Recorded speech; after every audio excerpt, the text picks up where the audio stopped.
चलिए, political science पढ़ रहे थे हम लोग। कल 3 टॉपिक करवाए थे मैंने। एक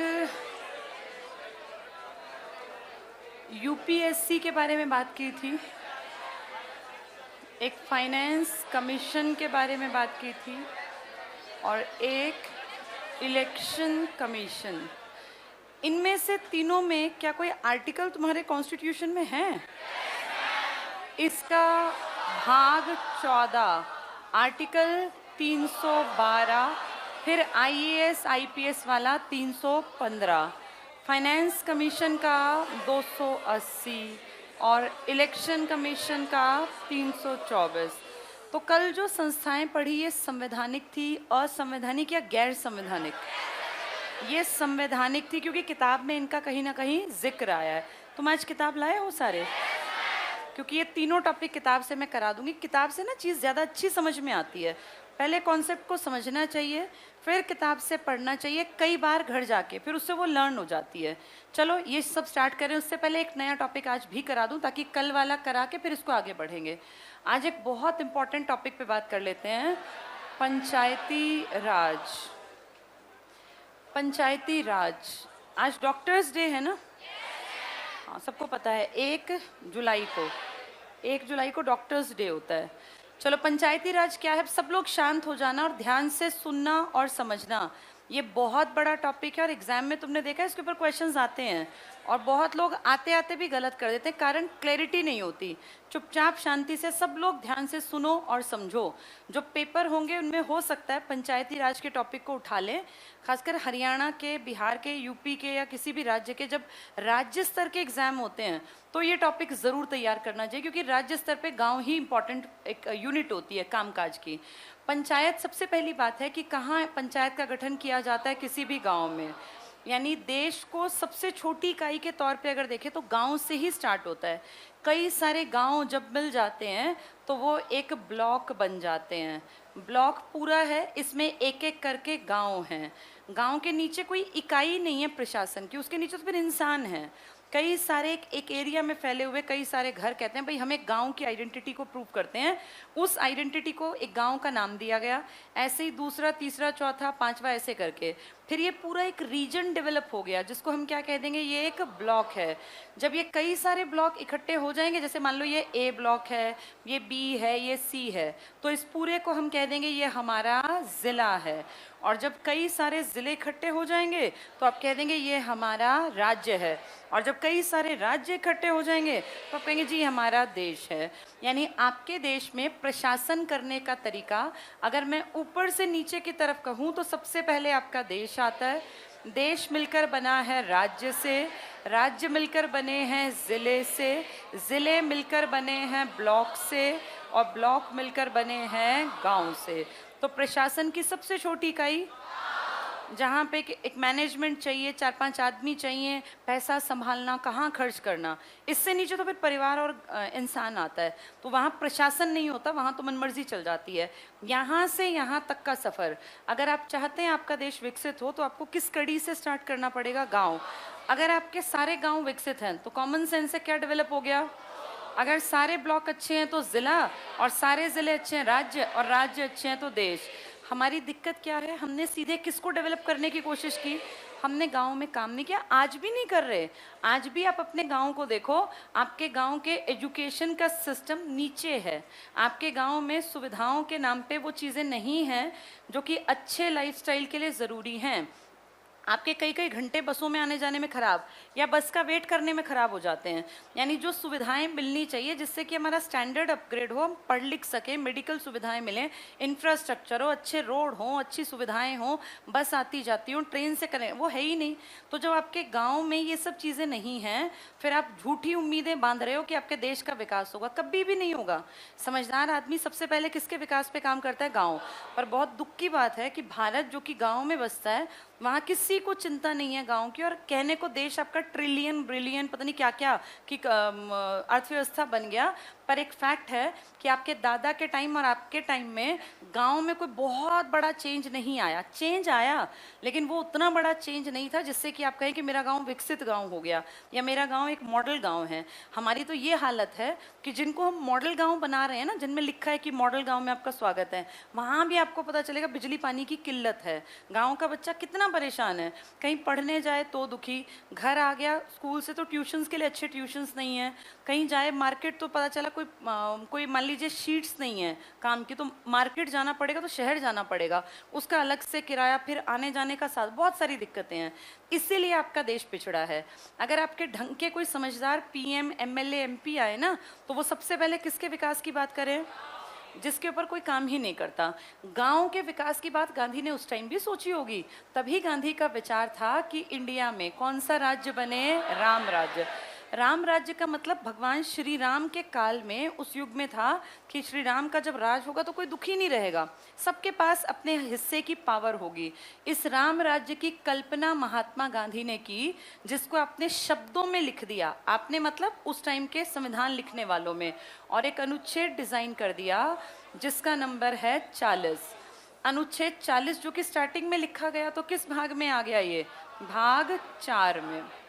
भाग 4 में। और उस टाइम पर ये डीपीएसपी का, जो कि 36 से 51 तक भाग 4 में फैला है, इसका एक पार्ट था। लेकिन सिर्फ ये एक विचार था, और ये मूल विचार हमने किसको सोच के उठाया था?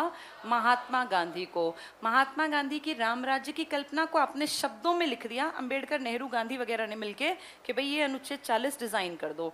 लेकिन बस ये डिजाइन करके भूल गए, क्योंकि आप अच्छी तरह जानते हैं डीपीएसपी क्या नहीं देता। ये सिर्फ क्या देता है? और निर्देश तो आपको अपने आप को देख लो कितने मिलते हैं। कितने तुम मानते हो तुम्हें चलते रहा चलते लोग बाग कहेंगे, कोई बड़ा बूढ़ा, कि बेटा ये फोन मत देखते चला करो, किसी दिन खंबे से टकराओगे, चोट लग, तुम्हें क्या फर्क पड़ना है, तुम्हें बुढ़ा पागल हो गया, चलते रहोगे। तुम आदेश मानते हो ना, तुम्हें कोई आदेश दे दे कि ऐसे करने पे 2000 का जुर्माना है, तो तुम सीधे रहोगे। यानी हम सबकी आदत खराब है, हम किससे झुकते हैं? बस हमारे फायदे के लिए क्या होते हैं? ये मास्क पे 2000 रुपये ना हो तो इंडियन हैं इतने भले कि मास्क लगा लें। हमारी क्या आदत है, हम देखते हैं पुलिस वाले आ गए तो मास्क ऊपर, पुलिस वाले नहीं है तो मास्क नीचे। ये देख, कॉमन सेंस देखो, मास्क हमारे लिए तो था ना, लेकिन हमें क्या लगता है, क्या है ये पुलिस वाले आएंगे तो लगा लेंगे वरना हटा लेते हैं। हम निर्देश का कभी पालन नहीं करते। आदेश ना मानने पे क्या लग जाता है? फाइन। इसलिए हमारी आदत बहुत खराब है कि हम ऑर्डर्स को मानने के एक तरह से आदी हैं बचपन से। एक बच्चे के सामने भी ऑर्डर ना दो तो मानता नहीं है। तो आपने यहाँ जब लिखा तो निर्देश लिखा, तो कहाँ मानना था फिर आपको या आपकी सरकारों को? इसीलिए ये कल्पना भर रह गई और इसके ऊपर किसी ने काम ही नहीं किया। 1947 में आप आज़ाद हुए और 1957 आने को था 10 साल, कहीं कोई बातचीत नहीं, कोई फर्क ही नहीं पड़ता गांव में सरकार बनी कि नहीं बनी। उस टाइम पर एक आदमी था जिसका नाम था बलवंत राय मेहता, BR मेहता भी लिख देते हैं, बलवंत राय मेहता। ये काफ़ी पढ़े लिखे समझदार आदमी थे। इनके नाम की एक समिति बनाई गई, कमेटी बनाई गई, और इस कमेटी को कहा गया कि आप देखिए किस हिसाब से इसके ऊपर काम करना चाहिए। क्या पंचायती राज कंपलसरी हो या दिखावट कर सकते हैं? बलवंत राय मेहता ने 1956 में एंड में इसके ऊपर काम हुआ और 57 में इन्होंने काम करना स्टार्ट किया, और 2 साल बाद इनकी रिकमेंडेशन को पहली बार लागू किया गया। 2 अक्टूबर का दिन चुना गया। गांधी का विचार था ना 1959, और राजस्थान राज्य के जिला था नागौर, और गांव में क्योंकि पंचायती राज था तो ये बगदरी नाम का गांव था। गांव नहीं पूछते, आज तक गांव नहीं आया, पर पेपर का पता नहीं क्या जानबूझ के टफ बनाने के लिए, क्योंकि सब रट्टा मार के आते हैं नागौर। वो कहते हैं कि पंचायती राज तो गांव में लागू होता है ना, तो पहला गांव कौन सा था? बगदरी गांव। किस जिले का है ये? नागौर। किस राज्य का है? राजस्थान। खुद नेहरू गए राजस्थान के इस गांव में और कहा आज यहाँ पहली बार पंचायत के इलेक्शन कंडक्ट होंगे, और ये 3 स्तर के इलेक्शन होंगे, जैसी किसने राय दे रखी थी?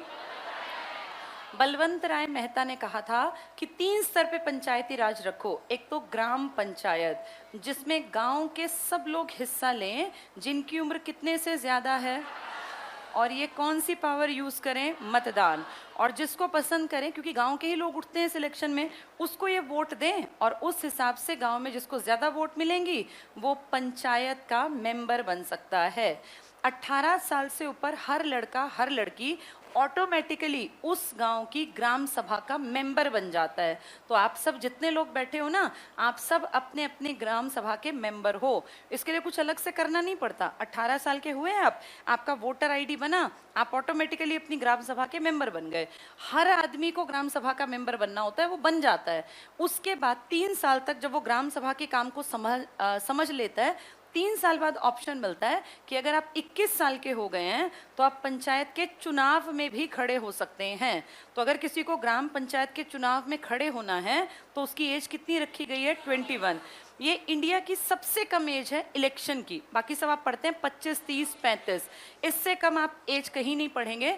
ग्राम सभा का मेंबर बनने की उम्र 18 है, इलेक्शन में वोट की पावर यूज करने की उम्र भी 18 है, लेकिन पंचायत का सदस्य बनने की उम्र 21 साल है। ग्राम पंचायत का इलेक्शन डायरेक्ट वहाँ की जनता करती है, और गांव में अगर आबादी कम हो तो 2 से 3 गांव मिलके भी एक ग्राम सभा का गठन कर सकते हैं। फिर उन सबके अंडर एक ही ग्राम पंचायत बनेगी।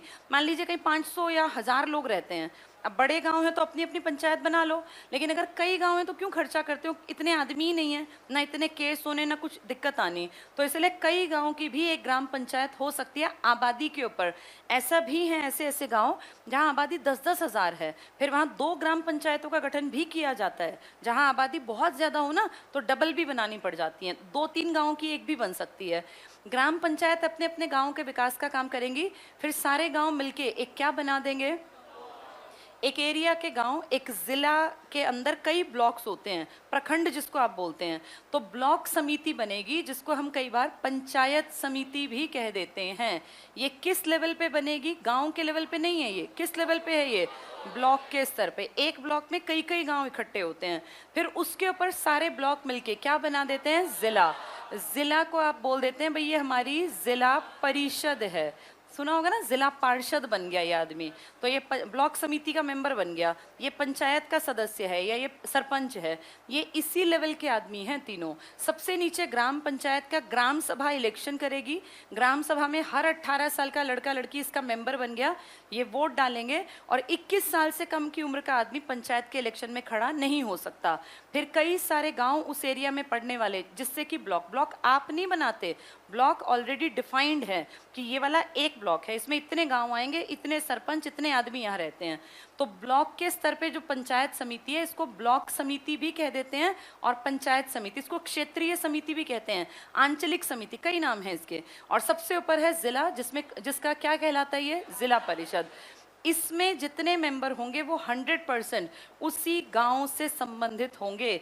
कभी ऐसा नहीं सुना होगा कि आदमी दिल्ली का था और हमारा सरपंच बन गया। सरपंच हमेशा गांव का ही आदमी बनेगा, पंचायत के सारे आदमी उसी गांव के हैं, क्योंकि इनसे एक्सपेक्टेशन होती है कि ये गांव की सारी परेशानी, गांव की सारी परिस्थिति का ज्ञान रखने वाले लोग हैं। अदरवाइज बनाते ही क्यों? फिर तो सीएम ही ना बहुत था, लेकिन सीएम को नहीं पता सोनीपत के फला गाँव में क्या दिक्कत है, या हरियाणा के जींद के किसी गाँव में क्या दिक्कत है, वो वहाँ रहने वाला पंचायत का मेंबर समझ सकता है। तो गांव के आदमी जो गांव की परिस्थिति को, गांव की परेशानी को समझते हों, वही किसके मेंबर बन पाते हैं? साल में 5 साल में एक बार इसका इलेक्शन होता है, और सेम प्रोसेस है जैसा आपका लोकसभा का। इसके ऊपर फिर ब्लॉक होती है, फिर जिला होता है। 5-5 साल सबका कार्यकाल है। आपके देश में एससी और एसटी के लिए क्या आरक्षण था? लोकसभा में था ना? तो क्या इसमें भी आरक्षण होगा क्या? बिल्कुल। एससी एसटी का किसके अकॉर्डिंग आरक्षण होता है? जनसंख्या के अकॉर्डिंग। तो आपकी जो पंचायत की सीटें हैं ना, ये भी आरक्षित होती हैं। कई बार देखा होगा कि इस बार सरपंची में किसी एससी का ही कैंडिडेट बनेगा, ऐसा ही होता है ना। हमारे देश में एससी एसटी के तो पंचायत में है ही, महिलाओं के लिए भी स्थान आरक्षित है। महिलाएं 1/3 टोटल जितनी सीट होंगी पंचायत में, उसके 1/3 पे महिलाएं जो हैं वो काबिज होंगी। ये सब जानते हैं कि महिलाएं दिखावटी बैठी होती हैं सीट पे, सारी मर्जी उनके हस्बैंड की या उनके ससुर जो कि पहले सरपंच या पंच रहे हैं उनकी चल रही होती है। लेकिन क्योंकि लिखित में है तो 1/3 महिलाओं को आरक्षण का प्रावधान आपके देश में पंचायती स्तर पे किया गया है। पंचायत के ऊपर ये तो हो गया बगदरी वाला। इसके तुरंत बाद कब हुआ था बगदरी वाला? वो 2 अक्टूबर कुछ दिन और बीते थे 11 अक्टूबर, ये भी देखने में दो जैसा लग रहा है, एक और एक। 11 अक्टूबर 1959, ये कौन सी जगह थी? राजस्थान ना। अब आंध्र प्रदेश दक्षिण भारत में बनने वाला जो इंडिया का पहला स्टेट था 1953 में, इसने पंचायती राज को अपने यहाँ लागू किया। ये दो राज्य हैं जिन्होंने सबसे पहले 1959 में पंचायती राज को अपने यहाँ लागू किया। इसके बाद लेटर स्टेज में महाराष्ट्र का नंबर आया, जिसने जनवरी 1960 में इसको लागू किया। तो अगर पूछेंगे सबसे पहले तो आप कहेंगे राजस्थान, फिर आंध्र प्रदेश, फिर महाराष्ट्र। लेकिन इसमें ना इंटरेस्ट नहीं दिखाया। आपके देश की बाकी सरकारों ने कहा क्या फालतू की बात है, क्या निकलेगा इससे, इंटरेस्ट नहीं दिखाया। और कहते हैं 1960 से 1900 लगभग आप मानिए 80 तक का टाइम बहुत इंटरेस्ट नहीं लिया किसी ने भी, ना जनता ने और ना ही सरकारों ने। तो ये एक सुषुप्त अवस्था का टाइम था और पंचायतें बनी और कुछ कर नहीं पाई। लेकिन जब राजीव गांधी की सरकार आई तो एक समिति बनी, उस समिति का नाम था सिंघवी समिति। लक्ष्मी मित्तल सिंघवी नाम था उनका, LM लक्ष्मी मित्तल सिंघवी, इसको सिंघवी समिति कहते हैं। इसने ये कहा कि अगर आप इसको सिर्फ निर्देश रखेंगे ना तो इंडियंस की आदत बहुत खराब है, ये मानेंगे नहीं, आप इसको क्या बना दो, आदेश। और इसके लिए इन्होंने रिकमेंड किया, उस टाइम पे आपके देश के PM थे यंगेस्ट प्राइम मिनिस्टर यानी राजीव के टाइम में ये रिकमेंडेशन आई कि इसके लिए अमेंडमेंट करो, कानून बनाओ, तब ये लोग मानेंगे। ये बात उस टाइम पे उठी, 1986 के आसपास की बात है, लेकिन फिर ये दब गई। राजीव गांधी के टाइम की सरकार ने एक अमेंडमेंट की कोशिश भी की, 64वां संविधान संशोधन, लेकिन कुछ मुश्किलों के चलते ये पारित नहीं हो पाया और ये बात वहीं दबा दी गई। तो सिंघवी समिति की सिफारिश थी कि आप पंचायती राज को क्या कर दो, क्या बना दो, आदेश। आदेश तो हम वैसे समझने के लिए कहते हैं, इसके लिए कहते हैं कोई ना कोई अमेंडमेंट कर दो, संशोधन करके, और इसको आप कानून का रूप दे दो। तो ये बात किस आदमी ने कही थी, किस PM के टाइम में कही थी? ये काम होता लेकिन हो नहीं पाया, इसको यहीं पे रोक दिया गया। फिर सरकारें हटी, 1989 में आपकी सरकार आई VP सिंह की, जिन्होंने आरक्षण पे अलग काम किया, मंडल कमीशन की रिपोर्ट। फिर चंद्रशेखर कुछ नहीं कर पाए। 1991 में जब राजीव गांधी का मर्डर हुआ और आपकी सरकार किसकी आई, PV नरसिम्हा राव। इनके टाइम में फिर से एक बार, क्योंकि गांधी करना चाहते थे राजीव उस टाइम पे कि भाई देश में 64वां अमेंडमेंट कर दें, पर कर नहीं पाए, फिर से ये बात उभरी और इनके टाइम में आके दिसंबर 1992 में एक एक्ट के रूप में कोशिश की गई, एक अधिनियम लाया गया और उसमें कहा गया कि अब के बाद भारत में पंचायती राज को निर्देश से हम क्या बनाने जा रहे हैं, आदेश। और इसके लिए बहुत सारी चीज़ें चेंज की जाएंगी और इसको फोर्स में लाने में, इसको एक्ट को प्रॉपर पावर में लाने के लिए अप्रैल तक का टाइम इनको मिला। 1993 24 अप्रैल का दिन था, इसीलिए आप इस दिन को क्या मनाते हैं, पंचायती राज दिवस। और इस दिन आपके संविधान में एक बहुत बड़ा संशोधन किया गया, 73वां संविधान संशोधन। ऐसा नहीं कि इससे पहले इसके ऊपर काम नहीं हुआ, 92 में इसके ऊपर काम हुआ था। जैसे RTE राइट टू एजुकेशन 2009 में काम हुआ, लेकिन लागू 2010 में हुई। ऐसे ही दिसंबर 92 में काम हुआ, लेकिन लागू कब हुआ, ये 24 अप्रैल 1993। कौन सा अमेंडमेंट है? और पंचायती राज को आदेश कह के और 3 स्तर पे लागू कर दिया गया, वही 3 स्तर जो हम पढ़ के आए। इसके लिए आपके संविधान में पहले एक आर्टिकल था, कौन से वाला? अब इसके लिए हाँ 243A से लेके 243O, ABCDE 5, फिर अगले 5, फिर अगले 5, यानी कितने आर्टिकल हो गए, 15। और 16वां आर्टिकल ये था। तो टोटल 16 आर्टिकल किससे संबंधित देख रहे हैं हम, ये पंचायती राज। और ये किस भाग में है, भाग 9। अब इनको कानून के रूप में लागू कर दिया, अब आपको मानना पड़ेगा, अब आपकी मर्जी नहीं चलेगी। और इसी के साथ साथ आपके कॉन्स्टिट्यूशन में एक नया शेड्यूल, एक नई अनुसूची जोड़ी गई, जिससे आप कहते हैं 11वीं अनुसूची, जिसके तहत 73वें संविधान संशोधन को पूरी तरह कानूनी मान्यता दे दी गई और कहा गया अब के बाद 29 विषय 29 टॉपिक्स पर किसी भी गांव की पंचायत डिसीजन लेगी। ये विषय कहाँ से आए? तो ये विषय छोटे छोटे टॉपिक थे जो पहले बड़े टॉपिक्स के रूप में राज्य संभाला करता था। उसी में से देखा कि क्या क्या राज्य की बजाय गांव संभाल सकता है, और सारे बड़े टॉपिक नहीं, कुछ कुछ टॉपिक उठा के और गांव तक ट्रांसफर कर दिए। कितने विषय थे ये? ऐसा नहीं कि राज्य सूची के 29 उठाए, ये मत समझना। राज्य सूची में एक विषय लिखा था, उसके सब पार्ट से एक पार्ट उठा के गांव को पकड़ा दिया। तो गांव के पास आज की डेट में 29 विषय हैं। कोई भी ग्राम पंचायत 29 के 29 पे काम नहीं करती, ये तो बस लिस्ट में लिखे हैं। उस ग्राम पंचायत को जितना उस राज्य की सरकार निर्देश देती है, भाई 29 में से 15 पे हम काम करेंगे तो 15 पे काम करेगी, 12 कहेंगे तो 12 और 29 कहेंगे तो 29। टोटल लिखित में विषय कितने हैं? 29 हैं। तो इन पे काम स्टार्ट हो गया, और इस तरह से आज आपके देश में आर्टिकल 40 भी पंचायती राज के गठन की बात करता है। 11वीं अनुसूची में सारे विषय एक्सप्लेन किए गए हैं। 73वां संविधान संशोधन, और आर्टिकल्स कहें तो कहां से कहां? अगर आपने 40 में लिख दिया था तो फिर ये इतने क्यों बनाए?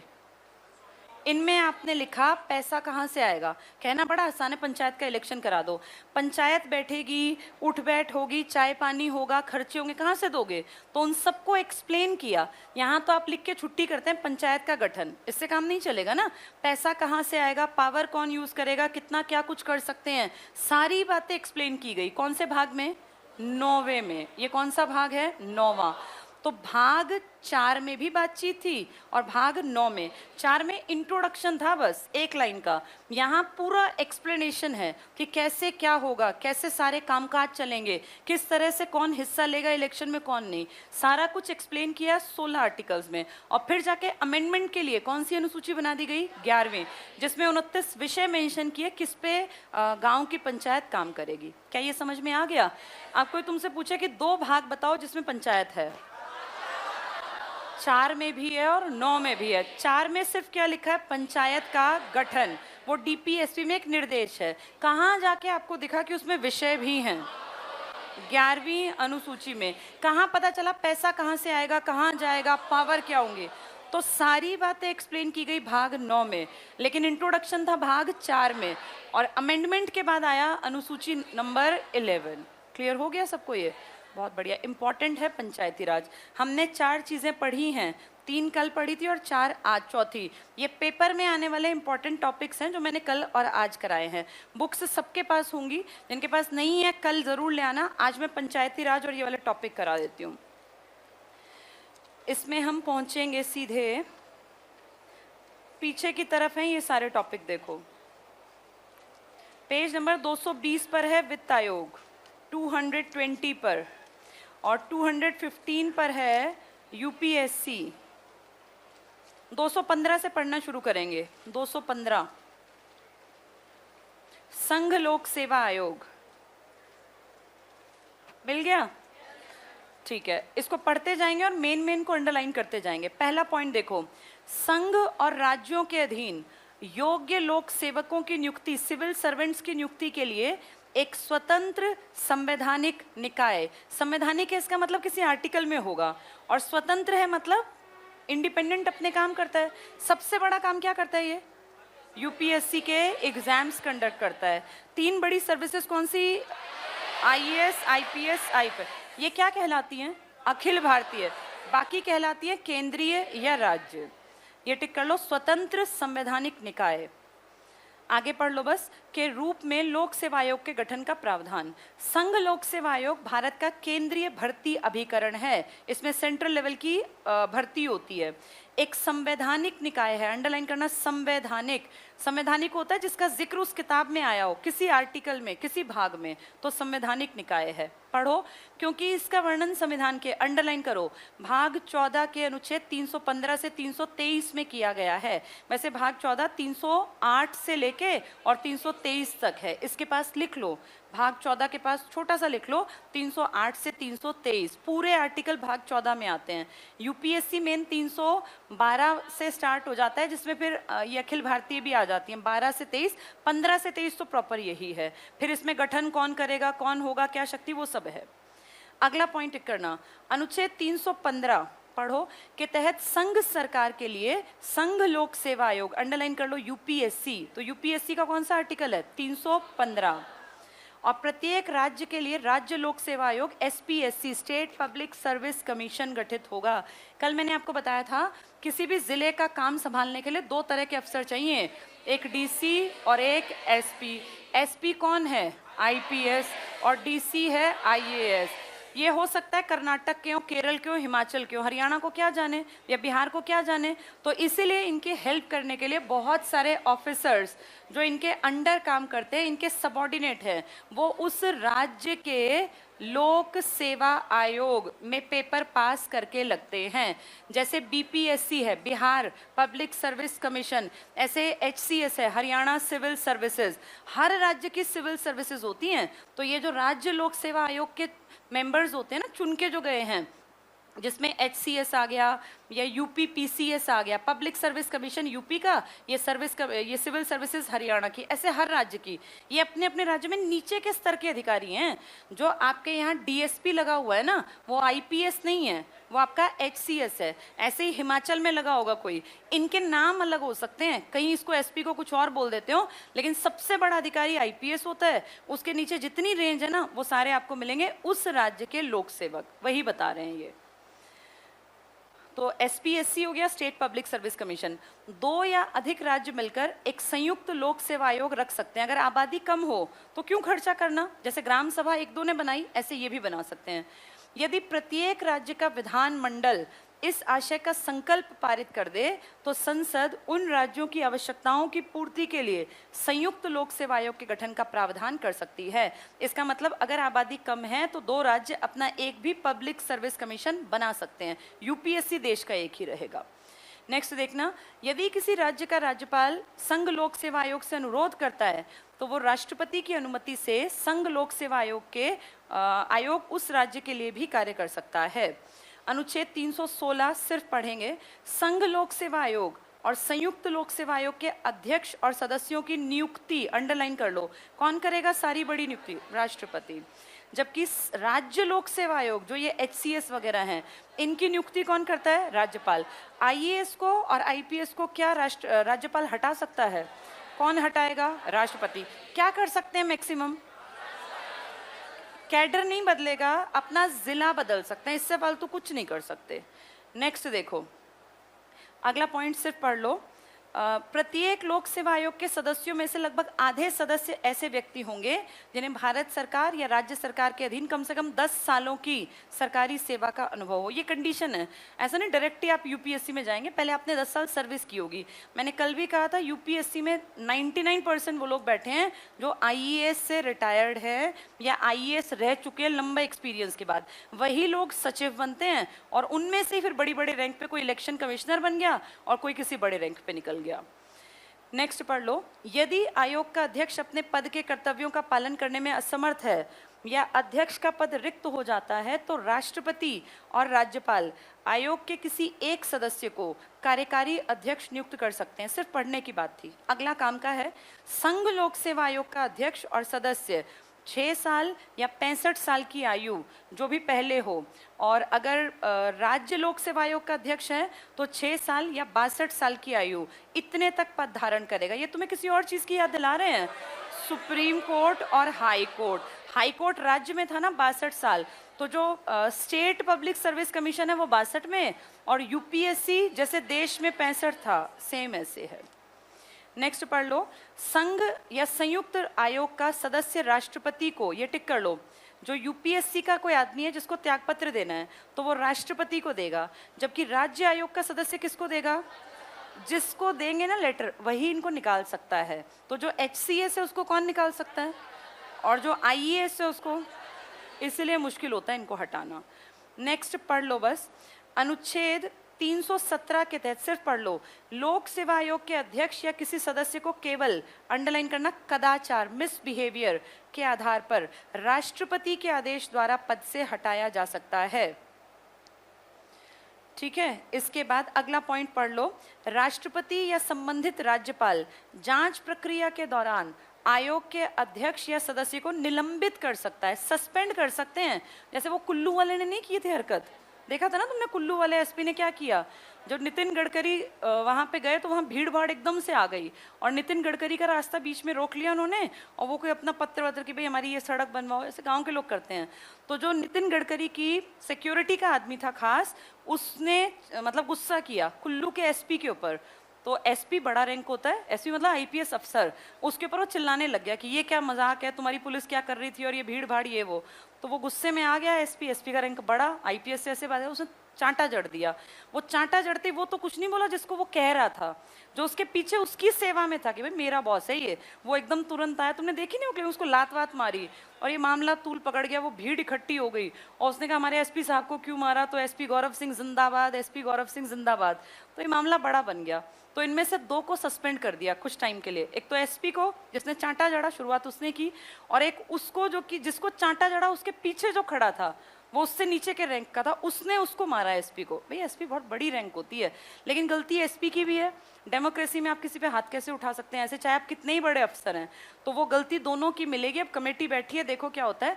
तो मैं इसलिए बता रही हूँ कि इनको ये कुछ भी कर दें, लेकिन इनकी नौकरी नहीं जाएगी जब तक कौन ना चाहे, राष्ट्रपति। तो वही बात है ये। इसमें आगे 317 कदाचार हो गया, इसके बाद सस्पेंड कर सकते हैं। नेक्स्ट में कोई खास है नहीं, इसको छोड़ दो पॉइंट को, अगले पेज पर आ जाओ। इसमें भी तुम्हारे एग्जाम से संबंधित अगर करें तो कोई ऐसा पॉइंट नहीं है कि बहुत ज़्यादा आए कुछ, ये बिल्कुल बेसिक सी बातें हैं। इनकी रीडिंग भी ले लोगे ना तब भी बहुत है। इसमें से पेपर में आने की बात बस वो थी जो मैंने पीछे कराई। इसके काम में सबसे इंपॉर्टेंट काम क्या है, बस पेपर, सबसे इंपॉर्टेंट पेपर। काम बहुत करता है ट्रांसफर्स वगैरह, मेन पेपर पढ़ो जरा। अनुच्छेद 320 के तहत संघ लोक सेवा आयोग के काम इस प्रकार हैं। पहला पॉइंट टिक करना, संघ लोक सेवा आयोग संघ की सेवाओं और राज्य लोक आयोग राज्य की सेवाओं में नियुक्ति के लिए परीक्षाओं का संचालन करेगा। यहाँ लिख लो यूपीएससी के पास, यहीं पे आईएएस आईपीएस, मतलब तुम्हारे दिमाग में रहे कि पेपर ये लेता है वो।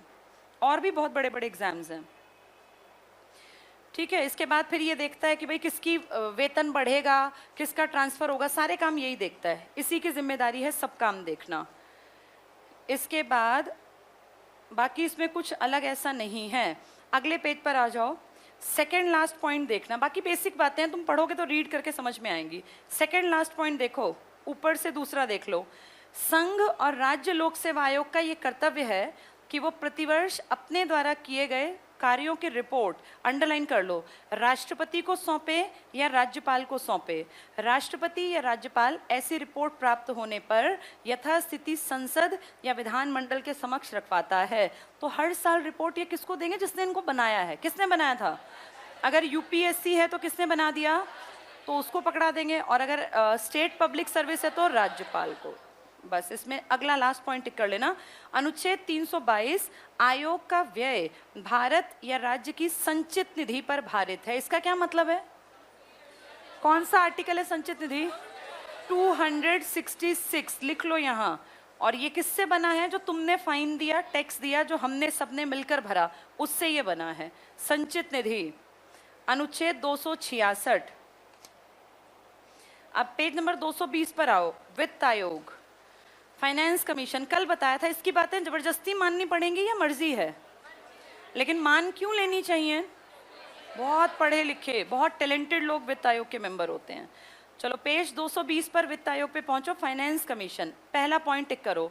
वित्त आयोग एक संवैधानिक संस्था है, क्योंकि इसका कहाँ आर्टिकल में जिक्र है, 280 में, टिक कर लो। अनुच्छेद 280 के अंतर्गत अर्ध न्यायिक निकाय के रूप में वित्त आयोग की व्यवस्था की गई है। अर्ध न्यायिक समझते हो, अर्ध न्यायिक होता है जब ये कोर्ट जैसी कार्यवाही कर सके, मतलब किसी किसी बारे में, सबके बारे में नहीं, उसे कहते हैं अर्ध न्यायिक। नेक्स्ट देखना, इसका गठन राष्ट्रपति द्वारा, अंडरलाइन कर लो, राष्ट्रपति द्वारा हर 5वें साल केंद्र सरकार को वित्तीय मामलों पर सलाह देने के उद्देश्य से, सलाह देगा या जबरदस्ती आदेश देगा, तो इस पॉइंट में बताया कि इसका कौन बनाता है, इसको राष्ट्रपति। कितने साल के लिए, 5 साल। ये सलाह देता है या जबरदस्ती की बाध्यकारी, सलाह। तीनों पॉइंट इसमें आ गए एक लाइन में। अगला देखना, अनुच्छेद 280 का फर्स्ट पॉइंट क्या कहता है, वित्त आयोग, अंडरलाइन कर लो, राष्ट्रपति द्वारा नियुक्त किए जाने वाले एक अध्यक्ष और 4 अन्य सदस्यों से मिलकर बनेगा। कितने मेंबर हो गए, 5। कितने साल के लिए रिकमेंडेशन, 5। अभी कौन सा चल रहा है, 15वां। कब से लागू हुआ? 1 अप्रैल 2020। गठित कब हुआ था? 2016। 19 तक रिपोर्ट दी थी, फिर 20 में लागू हुई है, अब पिछले साल जाके। अगला देखना, ये टिक कर लो, राष्ट्रपति द्वारा नियुक्त किया जाने वाला एक अध्यक्ष और 4 अन्य सदस्य। फिर पढ़ो, उनका कार्यकाल राष्ट्रपति के आदेश के तहत होता है, पुनर्नियुक्ति भी हो सकती है। अगला पॉइंट पढ़ लो, 280 सेकंड के तहत संसद को शक्ति प्राप्त है कि वो वित्त आयोग के सदस्यों की योग्यताएं निर्धारित करे। कल मैंने कुछ बेसिक योग्यताएं बताई थी, क्या क्या थी बताना? कहाँ का जज बन सके? पहले, सबसे पहले अध्यक्ष बनने के लिए क्या जरूरी है? इसको किसकी समझ हो? हाँ, इसकी सामाजिक समझ हो, सोसाइटी की। दूसरा, तीसरा, चौथा, पांचवा, इनके लिए उसने क्या पढ़ रखा हो? फाइनेंस पढ़ रखा हो, इकोनॉमिक्स की समझ हो, और उसको ऑडिटिंग का काम आता हो। भाई कागज पत्री सही है कि गलत है, झूठे तो नहीं है। इसके अलावा वो कहाँ के कोर्ट में? हाई कोर्ट में जज बनने की लायकियत रखता हो। जिसको ये सारा एडमिनिस्ट्रेशन समझ में आता हो ना, वही यहाँ आएगा। और सोचो, इतना पढ़ा लिखा आदमी कौन होगा, किस लेवल का आदमी होगा? या तो वो IAS होगा, या वो RBI में गवर्नर, क्योंकि पैसे की समझ इन्हीं लोगों में ज़्यादा होती है। ये पढ़ो आगे। तो क्या क्या है देखें इसमें। पहला पॉइंट टिक करना, ए दिया है, बहुत बहुत इंपॉर्टेंट, अध्यक्ष सार्वजनिक मामलों का अनुभवी होना चाहिए। डबल टिक कर लो, अध्यक्ष समाज की समझ रखता हो, सोशल जितने मामले हैं, सार्वजनिक मामलों का अनुभवी। अन्य 4 में पढ़ो, पहला, किसी हाई कोर्ट का न्यायाधीश, इसको अंडरलाइन कर लो, हाई कोर्ट का जज। नेक्स्ट टिक करना, ऐसा व्यक्ति जिसे भारत का लेखा और वित्त मामले, लेखा जोखा मतलब अकाउंट्स, ऑडिटिंग सब आता हो, और पैसों का मामला, फाइनेंस मैटर्स। ऐसा व्यक्ति जिसे प्रशासन और वित्तीय मामले, वही पैसे वाली बातें, ये पता हो, व्यापक अनुभव। और ऐसा व्यक्ति जो इकोनॉमिक्स का विशेष ज्ञाता हो। तो किनके बनने के चांसेस होते हैं? जो IAS बड़े रैंक पे काम करके, भाई सामाजिक अनुभव हो गया। RBI के गवर्नर को फाइनेंस, इकोनॉमिक्स और ये सब आएगा। कई बार ऐसा भी होता है कि विदेशी पढ़े लिखों को भी हम अपने यहाँ कंसीडर करते हैं, क्योंकि उनसे हमें बहुत कुछ सीखने को मिलता है। नेक्स्ट पे आ जाओ, आयोग की शक्तियाँ और कार्य। एक काम मोटा मोटा बताओ, क्या करता है ये पैसे का डिस्ट्रीब्यूशन बताता है। किस लेवल पर? केंद्र और राज्य। अभी जो चल रहा है, NK सिन्हा, यही थे ना NK सिन्हा। जैसे हमारा ना बहुत पहले चल रहा था, 65% पैसा केंद्र रखे और 35% दे दे राज्यों को। फिर राज्य कहने लगे भाई 35% जो है ना वो हमें कम पड़ता है, तो इन्होंने उल्टा किया। इन्होंने कहा कम पड़ता है, अपना 70 कर लिया और इनका कितना रह गया? 30। अब जो रिकमेंडेशन है उसमें ज़्यादा वेरिएशन नहीं किया, अभी लगभग इसी इर्द गिर्द में पॉइंट्स में चल रहा है। तो देखें क्या करता है ये। पहला काम, पहला पॉइंट टिक करना, भारत की संचित निधि में से राज्यों के राजस्वों में सहायता अनुदान को शासित करने वाले सिद्धांत के बारे में परामर्श देता है। सबसे इंपॉर्टेंट, ये सलाह देता है पैसे का क्या करना है। अगला पॉइंट भी टिक कर लो, पेज 221 पर, संघ और राज्यों के बीच करों से प्राप्त शुद्ध आय के विभाजन के बारे में परामर्श देना। एक छोटी सी शब्दों में हम क्या कहें, क्या करता है ये? कह दो करों का बंटवारा। लिख लो यहाँ ताकि तुम्हें याद रहे, इतनी टफ भाषा में पढ़ के याद नहीं रहेगी। टैक्सेस का डिस्ट्रीब्यूशन करता है ये केंद्र और राज्य के बीच में। करों का बंटवारा, कर कौन देती है? आम जनता। तो तुम्हारे मेरे दिए पैसे का क्या यूज करना है ये कौन बताता है? फाइनेंस कमीशन, जिसमें एक्सपीरियंस्ड आदमी होते हैं। शक्तियां पढ़ लो, क्या शक्तियां हैं इसकी, इसमें कुछ खास नहीं है। पहला पॉइंट पढ़ लो, राज्य वित्त आयोग। अच्छा, 2 वित्त आयोग है जो अभी तक हम पढ़ रहे हैं, वो कौन सा वित्त आयोग पढ़ रहे हैं? देश का। एक वित्त आयोग ना आपके राज्य का भी है, जो मैं कल पढ़ा रही थी, जो हम पढ़ रहे हैं। ये वित्त आयोग तो पूरे देश के लिए एक बनेगा। कितने साल के लिए? 5 साल, जो 15वां है। लेकिन एक वित्त आयोग ऐसा भी होता है जो राज्य के स्तर पर काम करता है, जिसे आप क्या कहते हैं? राज्य वित्त आयोग। ये पता है क्या करता है? आपकी जो मैंने अभी टॉपिक बताया, किसके ऊपर बात की हमने? पंचायत। पंचायत के खर्चे कहाँ से आएंगे? ये सारा कामकाज कैसे होगा? ये सारा पैसा कैसे, कहाँ से आएगा? कौन डिसीजन लेता है? राज्य वित्त आयोग आपके राज्य के अंडर आने वाले गांव, ब्लॉक, जिले में पैसे का बंटवारा कैसे होगा, इसके ऊपर सारा काम करेगा। देश का वित्त आयोग इतना फालतू नहीं है कि इतने कई 100 जिलों में पैसा कैसे बटेगा, गांव में कैसे जाएगा ये देखे, इसके पास इतना टाइम नहीं है। तो वो सारा काम करने के लिए कौन सा आयोग बना दिया गया? राज्य, जिसको तुम अब पढ़ रहे हो। देखो इस पॉइंट को, राज्य वित्त आयोग। तो इसमें सेकेंड पॉइंट है हमारा सेकंड पे है ना हम लोग? अच्छा, फर्स्ट पे है। राज्य वित्त आयोग द्वारा की गई सिफारिशों के आधार पर, टिक कर लो ये, राज्य वित्त आयोग सिफारिश, पंचायतों और नगर पालिकाओं के संसाधनों की आपूर्ति के लिए राज्य की संचित निधि, डबल टिक करना। अब पैसा देश देगा या राज्य देगा? राज्य देगा, पंचायत का खर्चा राज्य करे। राज्य की संचित निधि में ये सिफारिश करता है। इसके बाद चौथा पॉइंट और पढ़ लो, वित्त आयोग द्वारा की गई प्रत्येक सिफारिश को, टिक करना, राष्ट्रपति, तो जितनी सिफारिश करेगा किसको करेगा? राष्ट्रपति को। आगे पढ़ो, उस पर की गई कार्यवाही के स्पष्टीकरण ज्ञापन सहित संसद के दोनों सदनों के समक्ष विचार के लिए रखता है। संसद में विचार करवाने की क्या जरूरत पड़ी? क्योंकि आप जानते हो इसकी बातें किस प्रकृति की हैं? कैसी प्रकृति की हैं? सलाहकारी। संसद में वो बात रखवाई जाती है जो सजेशन दिया जाता है, संसद में आदेश को नहीं रखवाते। अगर ये कहते, भारत का संविधान कहता कि वित्त आयोग की सिफारिशें बाध्यकारी हैं, तो क्या इस पे बहस करने का तुक बनता था? जैसा कह दिया वैसा मान लो। लेकिन इसकी प्रकृति कैसी है? सलाहकारी। ये अपनी रिपोर्ट किसको देगा? राष्ट्रपति। राष्ट्रपति कहेगा ठीक है भैया, बैठ के इसके ऊपर डिस्कशन कर लो। कहाँ रखवा देगा? संसद में। संसद डिस्कशन कर लेगी, ठीक लगेगा पास कर देंगे, अदरवाइज मना कर देंगे। 99.9% चांसेस हैं कि संसद इसको एज इट इज पारित कर दे, क्योंकि ये किसने बनाई है? जो हाईली क्वालिफाइड हैं, जिनका एक्सपीरियंस बहुत ज़्यादा है। अब ये एमपी उतनी बुद्धि नहीं रखते ना जितनी ये लोग रखते हैं, तो इसकी बातों को 99% मान के चलते हैं।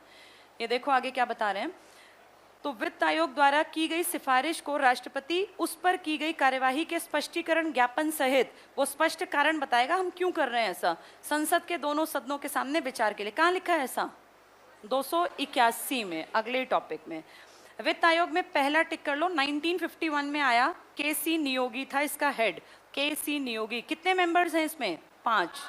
लास्ट टिक कर लो, 15वां 2017 में बनाया, एन.के. सिंह या एन.के. सिन्हा भी इन्हीं का नाम है, और 2020 से 25 इसकी सिफारिश लागू होंगी। लेकिन ये बना कब था? 2017। फिर 17 से 20 तक इसने क्या किया? इसने सारी इकोनॉमी को समझा, कागज पत्री देखी सरकार के, दिखाओ जी कितना पैसा कहाँ से आता है, राज्यों में किस किस तरह से पैसा बढ़ता है, तभी तो सलाह देगा। कल मैंने क्या कहा था, सलाह हम किससे मांगते हैं? जिसका लेवल हमसे, तो इसको सारी चीज़ों को एनालाइज करना पड़ता है। अब आपसे कोई कहे यार एक सलाह दे, तो आप ये थोड़ी कि बिना प्रॉब्लम्स उन्हें सलाह दोगे, पहले पूछोगे ना किस बारे में सलाह दूं।